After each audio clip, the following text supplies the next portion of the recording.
Healthy Rebel Radio is sponsored by the Healthy Rebel app. 300 plus secretly healthy, delicious, mouth-watering dessert and treat recipes made with all-natural, whole food ingredients. Now available for download on the App Store and Google Play. Find out more details at healthyrebel.com.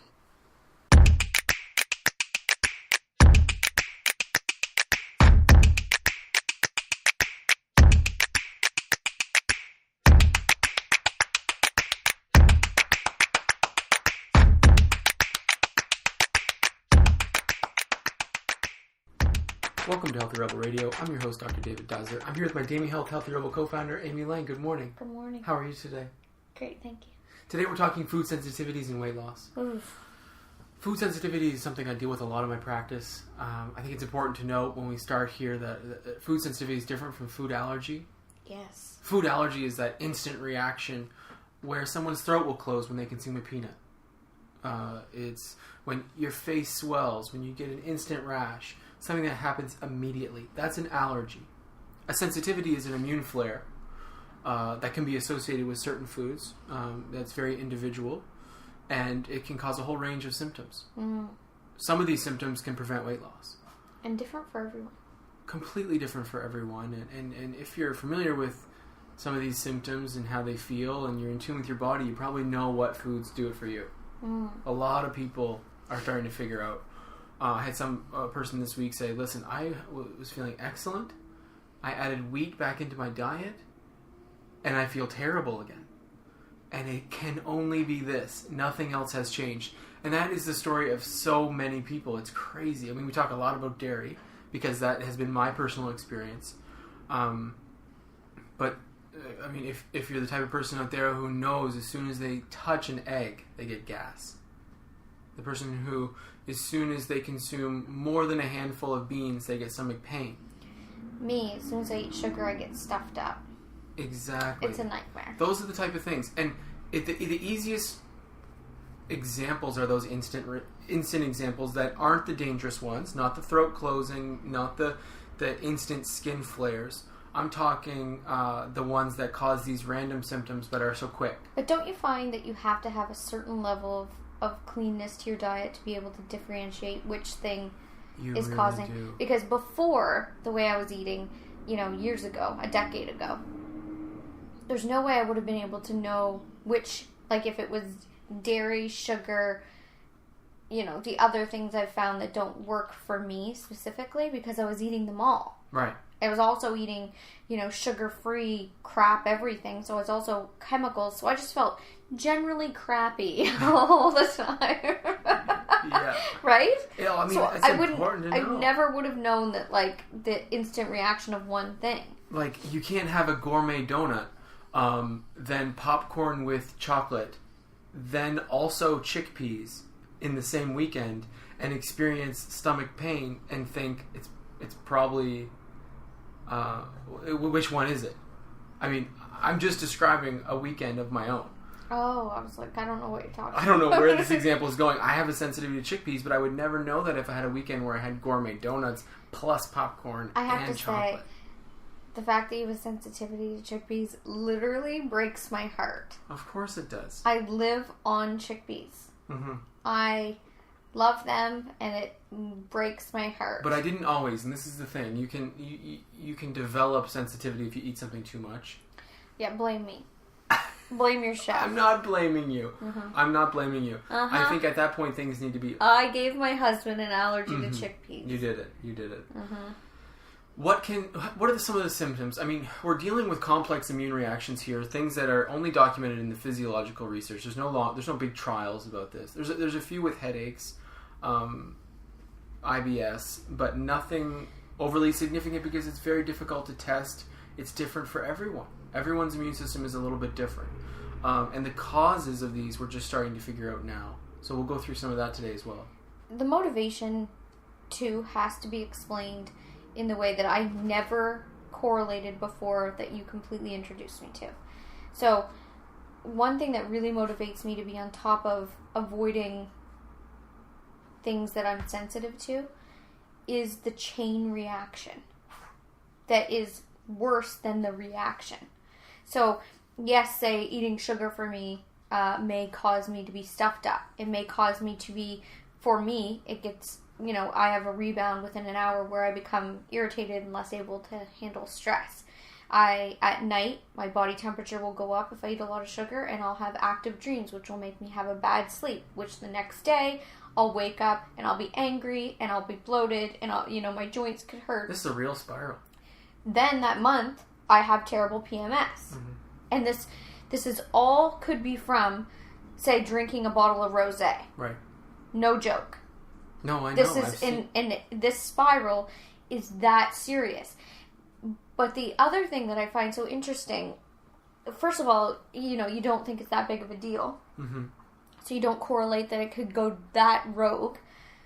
Aside from creating, it makes those bells go off in my brain where I crave more sugar and then I want more sugar because I have an addictive, I have to always stay on top of my, those pathways that are already set up for food addiction. Right. I always have to be on top of that. It's like I don't, associate with it anymore because I don't participate in the behaviors, but I could. Mm-hmm. I really assume it it's the same as alcoholism. The way that when I hear people describe alcoholism, people that don't have a drink for 25 years and they don't associate on a daily basis to what they were doing when they abused alcohol, but they understand that those pathways are always there. Right. So you have to.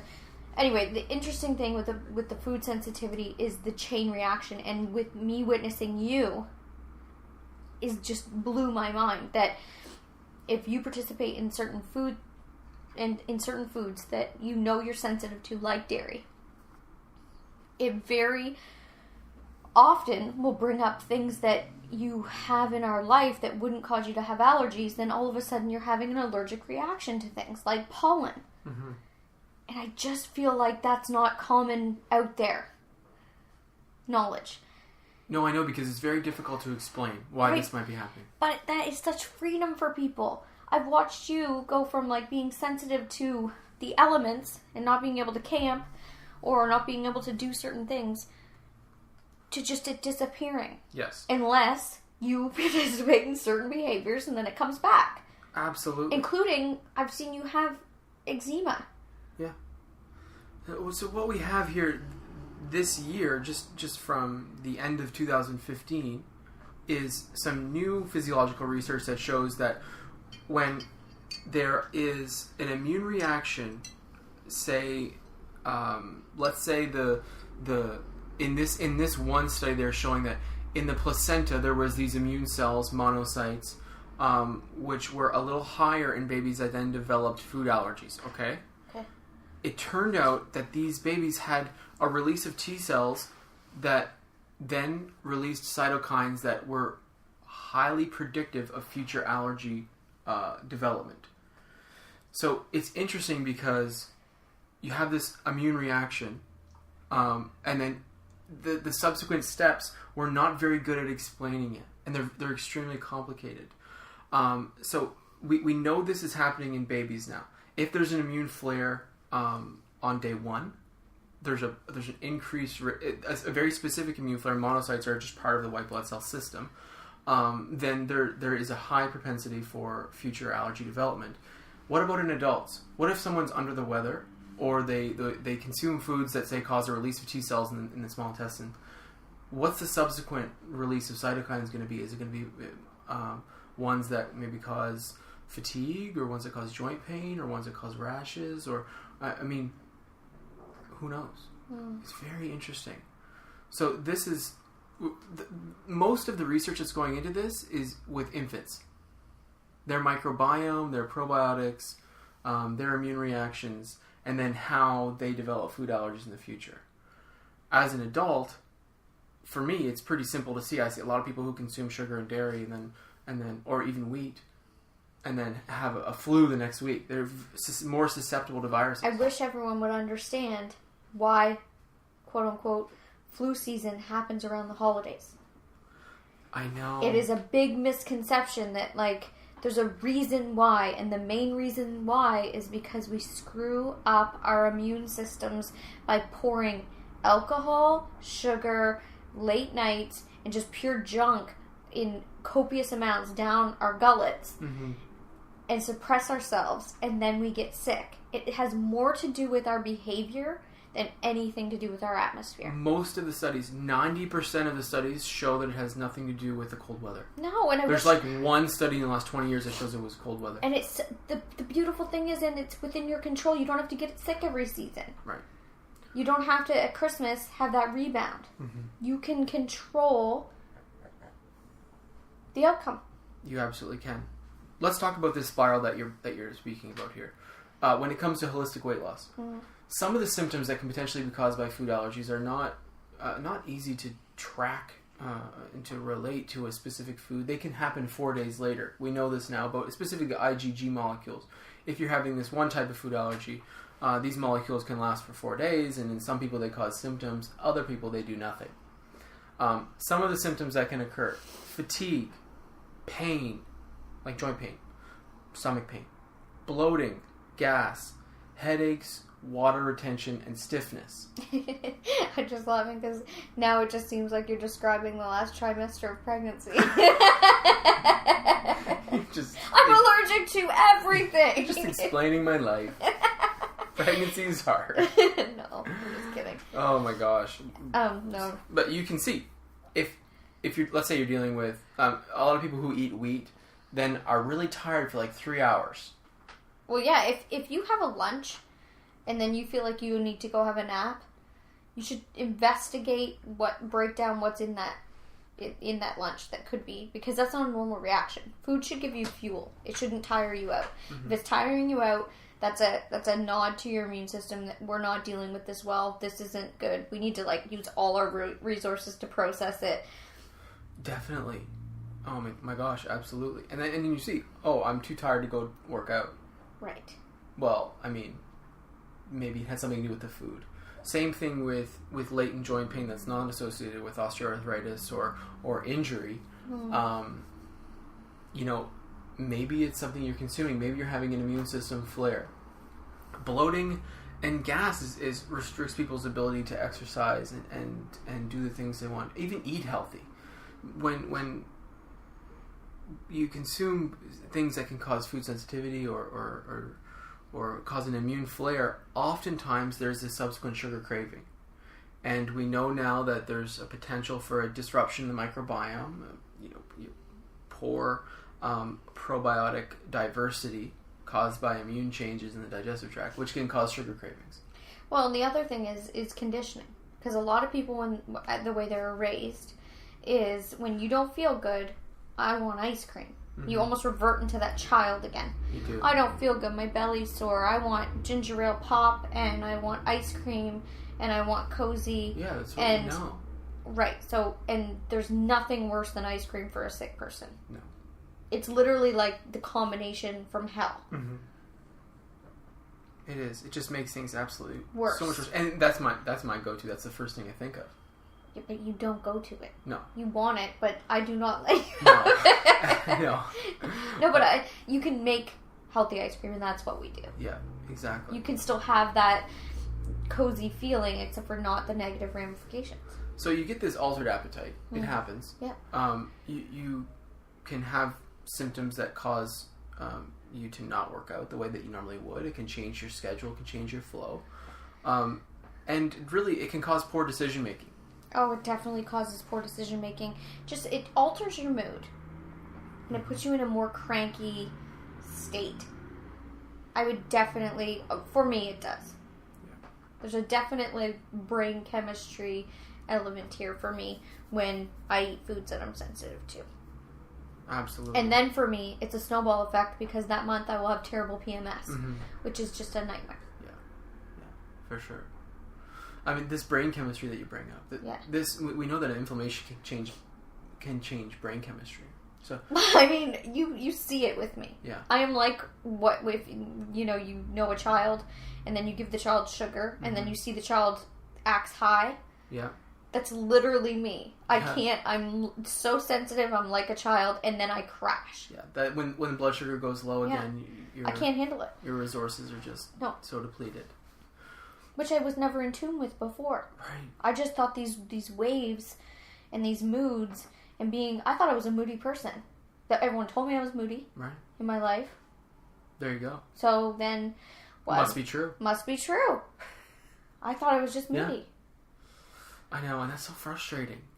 But it's hard to... You have to take yourself out of it and test things. Yeah, you do. things. You have to look from above. You have to look from above. You have to be your own hero. And you have to lift yourself out of it long enough to see, to test. Mm-hmm. I mean, when I figured out I wasn't a moody person, all my walls broke down. I was like, what the... I was told this is who I was. Yeah. And then you start to relate to that. Like you think, oh, this is me. And it becomes your identity. And then I want to run around and tell everyone. Yeah. You can change how you feel. Mm-hmm. Well, I mean, we've been doing that since 2009. I know. You can change everything. Some people want to hear it. Some people don't. Yeah. I don't care. No, I'm still going to say it. My life was crap and now it's good. Yeah, no. You know what I'm... Honestly, though. You can change pretty much everything. It's so shocking. Yeah. There's certain things you can't change, and you have to. But you can change the way you look at them, which changes everything. That's right.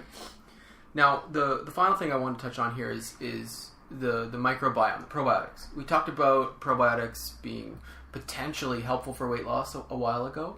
There was a correlational study that showed the more diversity you had, the more good guys, and the more different good guys you had, the leaner people were. The more singular your microbiome was, like a few of the good guys, the more people weighed. This was a big correlational study. We don't know if it's causation or not, but what we do know now is that there's action by certain probiotics in the digestive tract that regulate immune responses to food. Mm-hmm. So let's say there's intestinal permeability, or what we've been calling leaky gut for a long time, and big molecules of food are starting to get through because of old inflammation in the digestive tract. That immune reaction can be modulated if you have lots of good bacteria. So if you've got a good microbiome, mm-hmm. If you haven't been on antibiotics constantly forever, or even if you've replenished with the good guys, if you weren't exposed to good probiotics as a young person, as an infant, or if you were on antibiotics as an infant. Exactly. And you were wiped out. Then you may have an altered immune response to food in the digestive tract. The body can start to recognize food as, hey, this doesn't seem right. Mm. It's like when you eat the same food over and over and then you develop a food sensitivity on one of our tests. The body starts to think, oh, wait, maybe this isn't right. Maybe I shouldn't be consuming this. Mm-hmm. And immune reactions can occur, but a healthy microbiome can prevent that.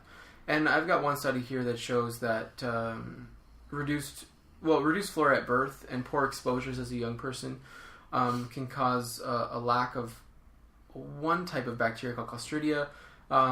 They did this study with mice. They put it back into the mice, and they found that then their immune systems were back on track. They had less reactions to food. So 2 things I want to say. Tell me. I was listening to a man the other day, a scientist of sorts, and he's drawing a conclusion with the increase in allergies and food sensitivities. Obviously what we're doing to the food and GMOs and all the crap that we're doing. But also, he's watched, and he finds that there's a correlation. I don't have his paper or whatever, we'd have to look at it. But there's also the same time with the allergies, the correlation between the increase in C-sections, mm-hmm. where it used to be such a low number, and now it's becoming regular practice because babies aren't being introduced to the flora. Exactly. That's where the microbiome comes from. So that's a theory. It's not only a theory. We know that the conference I was at back in April with Nigel Plummer, this researcher, biochemist from England, he's done a major study that showed that people who had C-sections, mm-hmm. The kids had a less diverse microbiome at ages 5 and 10. But the great news is obviously if you have to we're not talking about people that have to have a C-section. The rise in C-section numbers are actually because people are choosing. Sure. And that's your choice. Absolutely. Again, there's no shame in that. No big deal. But what you can do is you can look into ways to incorporate still have that flora for your baby. Definitely. And these swabs that are being used, yes. seem to be pretty effective.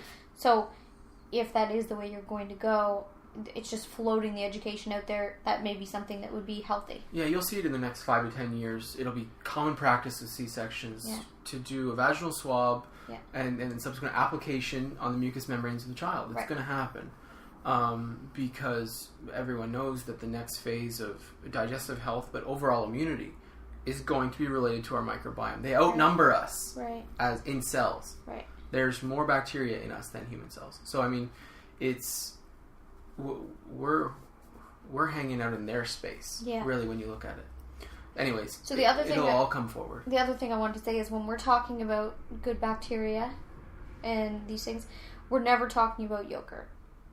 No. So we're not talking about 1 million cells. We're talking about billions and billions and billions of cells. So probiotics have really been toted and sold by the dairy farmers, but the majority of it is bullshit. Sure. It's not the best way to get your probiotics. I'll take that on and say that. So there's that. There's that. I mean, we rarely do doses less than 10 billion, no matter what. But, you know, this is the thing. Yeah. Media is quite powerful. The final thing I wanted to add here is additives. Additives in foods now are being heavily researched. One person from Michigan State was given a $1.5 million 5-year grant to research this. Okay. Additives in food. Specifically, one she's interested in is called TBHQ. What's the name of it? It's tert-butyl hydrochloroquine. Oh. Hydroquinone. It's a hydroquinone. Okay. Sounds delicious. Anyhow, it's one of these additives that's used as preservative in many foods, including wheat. It's used in cooking oil, nuts, crackers, waffles, breads, but it doesn't need to be labeled because it's such a low dose. In Canada, I know that it has additives need to be a certain number of calories or a certain percentage of calories to even have to have a label. It's so scary when you look into that how in Canada and the States they can use natural flavoring and what can be included in your natural flavoring. Google that. That's disgusting. If you really want to be grossed out. Yeah. Because what can lie under natural flavoring, what you may be consuming, it's disgusting. Oh my gosh, so gross. That's why we say just avoid packaged stuff. I also want to say one thing about food because we get so scared of things and we use titles like, you know, you're allergic to chickpeas or this person's allergic to wheat or I'm allergic to blank. The weirdest part about living here in North America is that the food really, the majority of the time, isn't what's causing the allergy response. It's the messed up stuff we've done to the food. Absolutely. Like, with you, I wonder if, you know, with chickpeas, you might have a sensitive, because I have put it in so much of our stuff for so long, and I try to rotate, but sometimes it doesn't work out. But also, it could be because sometimes I use canned chickpeas, and you may be allergic to the EDTA that is hard to not have on chickpeas. You know, I've had so many people in my clientele that, you know, have gluten straight up allergies, like bad. And then they go to Europe and they have whatever breads on the shelf. No problem. Feel like $1 million, didn't gain a pound, never had a reaction. You know what I'm saying? So, oh my gosh. I feel like there's more weight in what we've done to the food here than what is actually wrong with the food. And I'm talking about chemicals. I'm talking about, you know, in meats, the hormones, the antibiotics, in everything else, the preservatives, just the pure crap we've done. Oh, absolutely. This example of this preservative, this research has found that there's when the body comes in contact with it, there's a T cell release that then releases cytokines that is going to be, the immune system is going to be acting less in a defensive role and more in an allergic role when it's exposed to these types of additives. And this could be widespread. I mean, obviously it's going to be individual to the person. Everyone's going to be a little bit different. But we're talking hundreds, thousands maybe of additives, different ones, and immune systems reacting differently to each of them. So this could get extremely complex.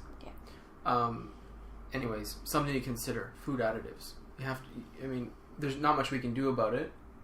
Yeah, there's a whole bunch we can do about it. Well, I mean, in terms of lobbying. No, eat non-GMO, organic, as natural as possible foods. Yeah, you can do your best. You can do your best, you know? Definitely. So, I mean... And in doing that, you're casting your vote of what you want to see more of. So, use your money as your power. Use your attention as your power. Completely agree. You know, let's turn this ship around. Let's get out of, you know... Packaged foods, canned foods, TV dinners, all that stuff was made for the convenience when all the men went to war and then the women had to go to work. Right. That's why this all came up. So let's start thinking with our brains why this stuff is there and start coming back to reality and like what food is supposed to be. How we're supposed to actually eat. Like closer to nature, more natural. And when you're doing that, it's much easier to be in tune with your body and to notice when things change and notice if there's sensitivity. Exactly. And then, of course, we talk a lot about weight loss on this show.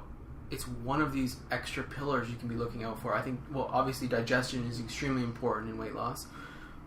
We're huge fans of holistic weight loss and the slow approach to optimizing your lifestyle so that you can reach your goals. It's not even necessarily slow. Because for some people, it's really fast. Oh my gosh, yeah, some people. You know, it can shift overnight. Like, transformation can happen like a snap of the finger. What I will say holistic weight loss is foundational. It's the difference between building your house on rock or building your house on sand. Because if you keep doing it, losing weight the wrong way, it just comes back and with more symptoms, with more problems, with more rebound. It's just not real. It's an illusion. It's unattainable. You're going to chase your tail your whole life. If you lose weight through the actual principles of holistic nutrition, you're building your home on rock. It's a solid foundation, and it can't be you can't shake that. Right. So yes, you'll mess up in life. We all do. But it's not serious, and it won't take you down. Yeah. I love it. That's well put. That's exactly it. That's Healthy Rebel Radio for today. Thank you so much for listening. If you enjoyed today's show, please subscribe on iTunes or Stitcher Radio. If you'd like to get our episodes to your inbox weekly, subscribe to our newsletter on damihealth.com. Thank you so much for listening, and have a great day. See you. Healthy Rebel Radio is presented by the online health and wellness center, damihealth.com. Since 2009, Amy Lane has successfully coached thousands of women through her signature program, the Bikini Body Program. Join today to work exclusively with Amy to unveil your greatest yet to be from the inside out. Go to damihealth.com for more information. Thank you for listening to Healthy Rebel Radio. Please connect with us on our community pages on Facebook, Pinterest, and Instagram, all at the handle @DamiHealth. For weekly recipes, articles, and all our episodes straight to your inbox, join our newsletter at damihealth.com. You can find all the links discussed in today's episode in the show notes. Thank you for joining us, and see you tomorrow.